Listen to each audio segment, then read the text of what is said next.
29 জুলাই 2026 অধিনায়ক মেহেদী মিরাজ অধ্যায়ের আনুষ্ঠানিক সমাপ্তি। তার সঙ্গে আলোচনা করেই ওয়ানডে অধিনায়কের পদ থেকে অব্যাহতি দেওয়া হয়েছে বিসিবি সভাপতি তামিম ইকবাল তা জানিয়েছেন। মিরাজের ঘাটতি কোথায় সে বিষয়েও স্পষ্ট ধারণা তিনি দিয়েছেন। যেটাতে আমরা অভ্যস্ত প্রবলি ওই জায়গায় আমরা দেখছি না এখন, specially with his batting. I think he is still doing the bowling part quite well. 2025 সালে শ্রীলঙ্কা সফরের সময় থেকে বাংলাদেশ ওয়ানডে দলের পূর্ণকালীন অধিনায়ক হিসেবে দায়িত্ব পেয়েছিলেন মিরাজ।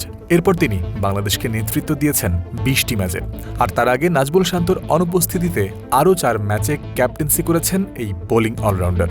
ফুল টাইম ক্যাপ্টেন্সির সময়ে 17 ইনিংসে ব্যাটিং পেয়েছেন ডানহাতি ব্যাটার, যেখানে রান করেছেন মোট 272, 19.42 গড়ে, 69.92 স্ট্রাইক রেটে। 50 একটাই, সেই ম্যাচেও হেরেছিল বাংলাদেশ।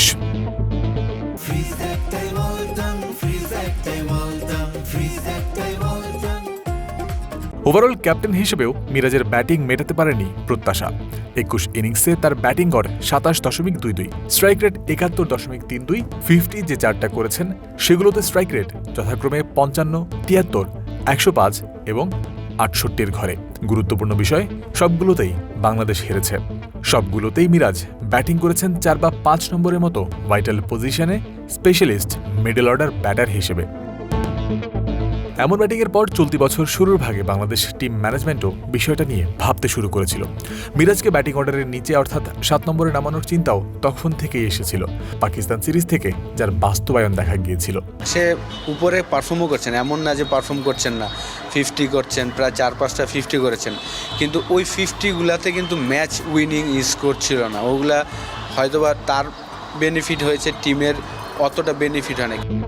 2026 সালের ফেব্রুয়ারি মাসে বিসিএল চলাকালীন বাংলাদেশের ব্যাটিং কোচ মোহাম্মদ আশরাফুল এই কথাগুলো বলেছিলেন। তারপরে ওডিআইতে মোট 8 ইনিংস ব্যাটিং করেছেন মেহেদী মিরাজ, যেখানে 16.5 অ্যাভারেজে তার অর্জন 99 রান, স্ট্রাইক রেট 67.34, সর্বোচ্চ ইনিংস 27 রানের। অথচ সবগুলোতেই তিনি খেলেছেন 7 নম্বর পজিশনে, যেখানে প্রপার ব্যাটসম্যানের দায়িত্বটাই তার ওপর থেকেছে।